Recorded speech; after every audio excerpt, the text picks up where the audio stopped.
பாரம்பரியம் பாதுகாப்பதற்கே என்ற தாரக மந்திரத்துடன் எல்லாருக்கும் எல்லா வளமும் நலமும் பெற்று பல்லாண்டு வாழ எல்லாம் வல்ல முருகன் அருள வேண்டும் என்று வேண்டிக்கொண்டு போகரின் பேரர்களால் நீண்ட இடைவேளைக்கு பிறகு ஒரு ஜோதிட தகவல் உங்களுடன் பகிர்ந்து கொள்ள இருக்கிறேன். அதாவது திருமணம் இறந்த திருமண பந்தத்தினுடைய பெரு தாற்பயம் நமக்கு முதல் தெரிஞ்சாலும் ஒன்று. ரெண்டாவது, ஒரு மேடை ஏறின திருமணம் நின்று போயிருக்கு. அதுக்கடுத்து பார்த்தீங்க அப்படின்னா பத்திரிக்கை அடித்து திருமணம் நின்று போடுது. அந்த ஆண் பெண்ணினுடைய சம்மதத்தை கேட்டு நிச்சயம் பண்ணி எல்லா காரியங்களையும் செய்து அந்த காரியம் நிறைவேறும் போது கடைசி நேரத்தில் மாப்பிள்ளை பொண்ணு மாறிடும். நிச்சயம் பண்ண ஒருத்தருக்கா இருக்கும், திருமணம் பண்ணுவது இன்னொருத்தருக்கா இருக்கும். இதுக்கெல்லாம் வலுவான காரணங்கள் ஜாதகத்தில் இருக்கு. அப்படியான ஜாதகங்களை நாம் எடுத்து ஆய்வு பண்ணோமானால் நிச்சயமாக அதில் 2 பிரச்சனை அந்த ஜாதகத்தில் இருக்கக்கூடிய ஒரு அமைப்பை நமக்கு சுட்டி காட்டும். முதல் பிரச்சனை புணர்ப்பு தோஷம், இரண்டாவது பிரச்சனை தர்ம சண்டாள தோஷம். இந்த 2 தோஷங்களுமே ஒரு ஜாதகத்தில் கடைசி நேரத்தில் திருமணத்தை நிறுத்துவது மட்டுமல்லாமல் அந்த மாப்பிள்ளையோ அல்லது பெண்ணோ 2 பேர்த்துல யாராவது ஒருத்தர் மாறக்கூடிய ஒரு தன்மை. சடனாக ஏதோ ஒரு வேடிக்கை பார்க்க வந்த ஒரு பெண்ணோ மாப்பிள்ளையோ அங்கே மணமகளாவோ அல்லது மணமகனாவோ ஆகக்கூடிய ஒரு நிர்பந்தம் ஏற்படும். அப்போ அந்த மேடை ஏறின திருமணம் நிற்பதற்கான காரணமும் இங்கே ஏற்கனவே வேடிக்கை பார்க்க வந்தான் இல்லையா, அல்லது உறவினராக விசேஷத்தில் கலந்து கொள்ள வந்த ஒரு நபர் திடீரென்று அங்கே மாப்பிள்ளையாக பொண்ணாக மாறுகிறார்கள் இல்லையா. இதுக்கெல்லாம் இந்த புணர்ப்பு தோஷமும் இந்த தர்ம சண்டாளர் தோஷம் தான் முக்கிய காரணம் அப்படிங்கிறத புரிஞ்சுக்கொள்ளணும்.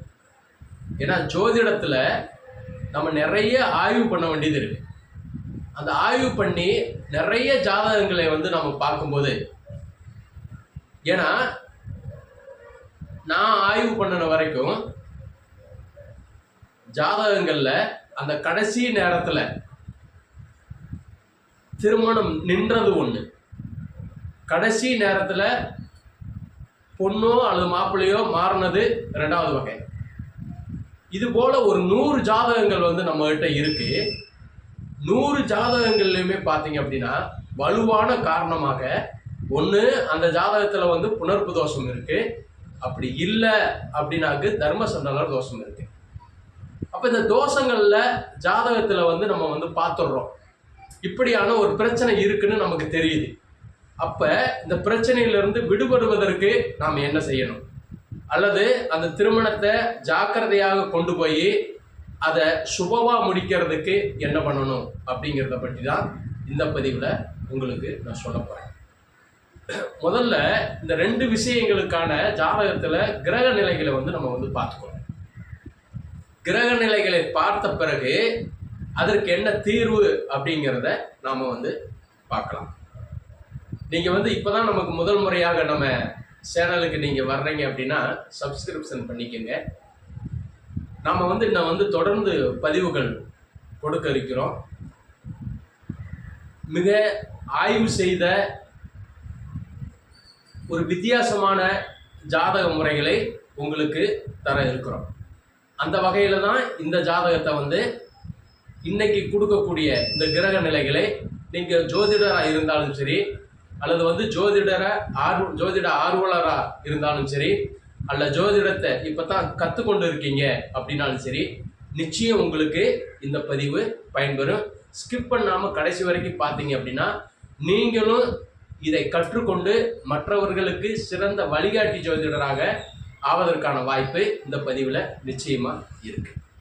இப்போ முதல்ல புணர்ப்பு தோஷம் அப்படிங்கிற ஒரு விஷயத்துக்கு நாம் வருவோம்.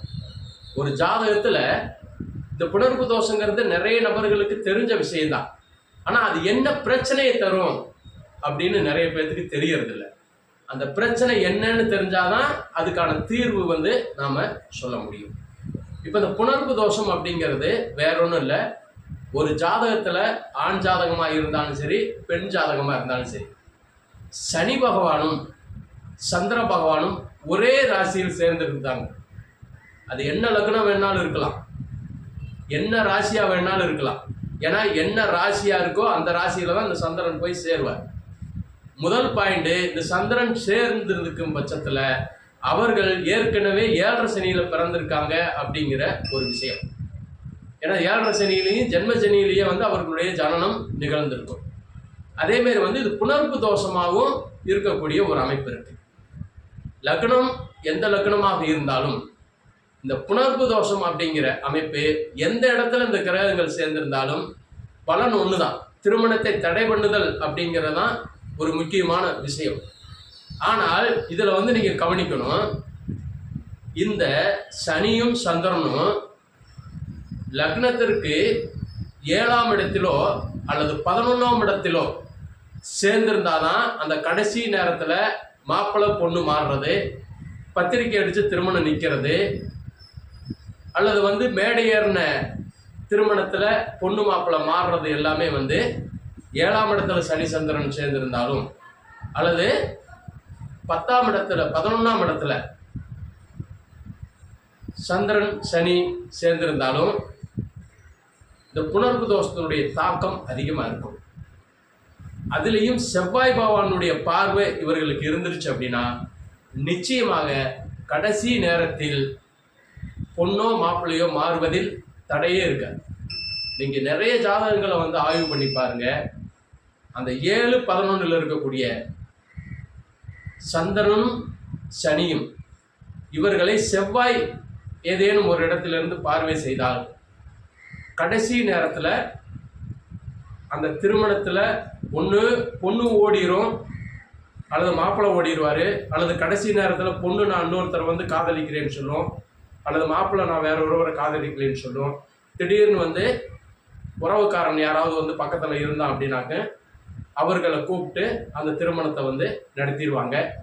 அப்படி இல்லைனாக்கும் அடுத்த முகூர்த்தத்திலே நாங்கள் எப்படியாவது திருமணத்தை நடத்தி ஆகணும் அப்படின்னு சொல்லி அந்த திருமணத்தை நடத்தக்கூடிய ஒரு கட்டாயம் இருக்கு.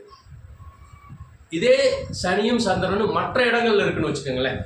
இப்போ 7-11 இருந்தாக்கு மாப்பிள்ளை பொண்ணே மாறுது. ஆனால் மற்ற இடங்கள்ல இருந்துச்சு அப்படின்னாக்க பத்திரிக்கை அடித்த திருமணம், மேடை ஏறின திருமணம் நின்று போயிடும்.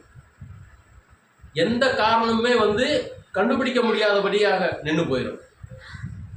அந்த காதல் அது மாதிரி விஷயம் கூட கிடையாது. கடைசி நேரத்தில் ஏதாவது ஒரு அசம்பாவிதங்கள் நடந்து கூட அந்த திருமணத்தை நிறுத்தி விடும். அதாவது வந்து திருமண தடைன்னு சொல்றோம் இல்லையா, திருமண தடைங்கிறது கல்யாணமே ஆகாமல் இருக்கிறதையும் நம்ம திருமண தடைன்னு தான் சொல்றோம். ஆனால் இந்த புணர்வு தோஷம் மற்ற எந்த இடங்கள்ல இருந்தாலும் இந்த 7-11 தவிர்த்து மற்ற இடங்கள்ல இருந்துச்சுன்னு வச்சுக்கோங்களேன், அந்த திருமணமே வந்து நின்று போயிடும். பத்திரிக்கை அடிச்சிருந்தாலும் சரி, எல்லாத்துக்கும் வந்து பத்திரிக்கை கொடுத்துருந்தாலும் சரி, ஏதோ ஒரு காரணங்களால் நின்று போயிடும். கடைசி நேரத்தில் தான் பொண்ணு வந்து மாப்பிள்ளையை பிடிக்கலன்னு சொல்லும், மாப்பிள்ளைக்கு பொண்ணை பிடிக்கலன்னு சொல்லும்.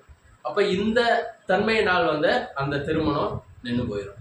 அப்போ இப்படி இருக்கிறதுக்கான என்ன தீர்வு அப்படிங்கிற ஒரு விஷயம் இருக்கு.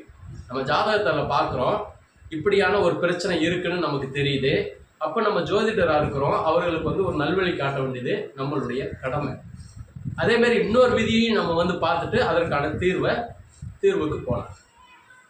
ரெண்டாவது வந்து பார்த்தீங்கன்னா, இந்த சனியும் செவ்வாயும் 7ஆம் இடத்திலோ 11ஆம் இடத்திலோ அல்லது 2ஆம் இடத்திலோ 2, 7, 11 இந்த இடங்கள்ல சனி செவ்வாய் சேர்ந்துருந்துச்சுன்னா இது ஒரு வகையான தர்ம சண்டாள தோஷம். மேக்சிமம் வந்து பார்த்தீங்கன்னாக்க 5-9 சேர்ந்திருக்க சனி செவ்வாய் அந்த குழந்தையை தத்து கொடுக்க வேண்டிய நிலையை உருவாக்கக்கூடிய ஒரு அமைப்பில் இருக்கும். 2ஆம் இடத்திலையும் 7ஆம் இடத்திலையும் 11ஆம் இடத்திலையும் சனியும் செவ்வாயும் சேர்ந்துருந்துச்சுன்னா இது வந்து தர்ம சண்டாளர் தோஷங்கிறது.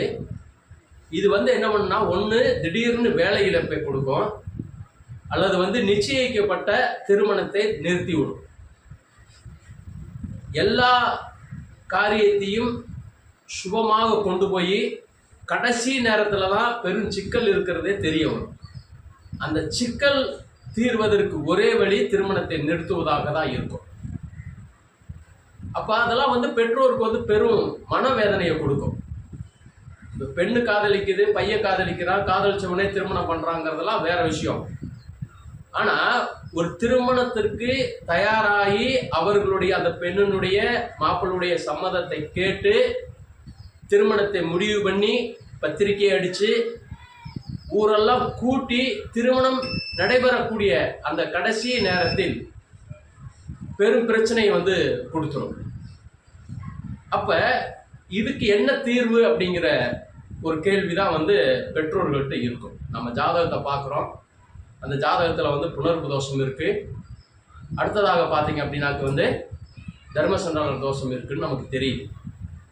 ஒன்று சந்திரனோட சனி சேர்ந்திருக்கிறாரு, அல்லது செவ்வாயோட சனி சேர்ந்திருக்கிறாரு. சந்திரன் சனி சேர்க்கைய செவ்வாய் பார்க்குறாரு அப்படின்னாக்க பொண்ணு மாப்பிள்ளை மாறக்கூடிய ஒரு கட்டாயத்தை வந்து கொடுக்குது. அப்போ இதுக்கு என்ன பண்ணணும் அப்படின்னா, ஒரு திருமணத்தை நிச்சயம் பண்ணி பத்திரிக்கை அடிப்பதற்கு முன்பாக எப்போதுமே வந்து பெண்ணு மாப்பிள்ளைகிட்ட இன்னைக்கு வந்து அவர்களுடைய சம்மதம் கேட்டு தான் எல்லா காரியத்தையுமே இன்னைக்கு முடிவு பண்ணுறாங்க. பல வருஷத்துக்கு முன்னால் அப்படின்னாக்க வந்து பெற்றோர் சொன்னால் போதும் அப்படிங்கிற ஒரு நிலையில தான் இருந்தாங்க. ஆனால் இன்னைக்கு பொண்ணு மாப்பிள்ளையை தனியாக பேச விடுறாங்க. 2 பேர் வந்து சரின்னு சொன்னாதான் மற்ற விஷயத்துக்கே போகிறாங்க. ஆனால் இந்த விஷயத்தில் ஏதோ ஒரு நிர்பந்தத்தால் அந்த ஆணோ பெண்ணோ வந்து திருமணத்துக்கு சம்மதிச்சிருவாங்க. ஆனால் அந்த திருமணத்தை வந்து நம்ம வந்து ஒரு 2 மாதம் 3 மாதம்னு சொல்லி கெடு வைக்கிறோம் இல்லையா. இப்போதைக்கு நாங்கள் வந்து நிச்சயம் பண்ணிடுறோம், அதாவது பொட்டு வச்சுக்கிறோம் அப்படிம்பாங்க. அடுத்து வந்து ஒரு 2-3 மாதம் கழித்து திருமணத்தை வச்சுக்கலாம் அப்படிங்கிற ஒரு நிலையை தான் சொல்லுவாங்க. இப்படி இருக்கிற திருமணத்தில் தான் பொண்ணு மாப்பிள்ளை மாறக்கூடியது, திருமணம்லாம் நிற்கக்கூடிய ஒரு நிலை இருக்குது. நம்ம இதற்கு வந்து ஒரு பரிகாரம் மாதிரி, ஒரு இயற்கையான, ஒரு அறிவு சார்ந்த, ஜோதிட ரீதியான ஒரு பரிகாரம்னு வச்சுக்கோங்களேன். என்ன பண்ணணும் அப்படின்னா, அந்த நிச்சயம் பண்ணுறப்பவே வந்து பொண்ணு வீட்டாரும் மாப்பிள்ளை வீட்டாரும் என்ன பண்ணா, அந்த நிச்சயத்தை 1 மாதம் தாண்டி போயிடக்கூடாது. அப்போது இப்போ நிச்சயம் பண்ணுறோம் அல்லது வந்து இப்போ உறுதிப்படுத்துகிறோம், திருமணத்தை வந்து இரு வீட்டாரும் பெண்ணுக்கு கொடுத்துக்கலாம், வாங்கிக்கலாம், நம்ம இந்த தேதியில் வந்து திருமணம் பண்ணுறோம் அப்படின்னு சொல்லி தேதியெல்லாம் முடிவு பண்ணுறோம் இல்லையா. அப்போ முடிவு பண்ணும்போது என்ன பண்ணணும் அப்படின்னா, அதிகபட்சம் 30 நாட்களுக்குள்ள பத்திரிக்கை அடித்து எல்லாத்துக்கும் கொடுத்து அந்த 30 நாட்களுக்குள்ள திருமணத்தை முடிச்சிடணும். அப்போ நமக்கு ஒரு கேள்வி வரும், இப்படி முடிச்சுட்டா அவர்கள் வந்து திருமண தடை இருக்காதா, அல்லது அவர்களுக்குள்ள பிரச்சனை இருக்காதா? அதாவது வந்து சில நேரம் அவர்களுக்குள்ள மனம் விரும்பாமலே இருந்தாலும் கூட இந்த 30 நாளுக்குள், ஒரு 25 நாளுக்குள் அல்லது 20 நாட்களுக்குள்ள திருமணத்தை நிச்சயம் செய்து திருமணத்தை நடத்தி முடிக்கும்போது பொண்ணு மாப்பிள்ளை மாறாது. அதே சமயத்தில் 2 பேர்த்துக்கும் விருப்பம் இல்லாமையே திருமணம் நடந்திருந்தாலும் கூட 2 பேரும் திருமணத்துக்கு பிறகு மனம் ஒத்து ஒரு இல்லற வாழ்வதற்கான ஒரு அடிப்படையான ஒரு விஷயத்தை அந்த குறிப்பிட்ட நாட்களுக்குள்ள, நம்ம என்னன்னா ஒரு நட்சத்திரம் இருக்கு, அது சொல்லப்போனால் 27 நாள் தான் கணக்குன்னு. இன்னைக்கு ஒரு நட்சத்திரத்தில் பொண்ணை பார்த்து எல்லாத்துக்கும் ஓகேன்னு சொல்கிறாங்க அப்படின்னா, அதே நட்சத்திரம் அடுத்த முறை வர்றதுக்கு முன்னாடியே திருமணத்தை செஞ்சுட்டாங்க அப்படின்னா நிச்சயமாக இந்த புனர்ப்பு தோஷமும் தர்ம சண்டாளர் தோஷமும் எந்த விதத்திலையும் அவர்களுக்கு பாதிப்பை தராது, திருமண தடையை ஏற்படுத்தாது, பொண்ணு மாப்பிள்ளை மாறாது என்று கூறி உங்களிடமிருந்து விடைபெறுவது அஸ்ட்ரோ சரஜி அவர்கள். நன்றி.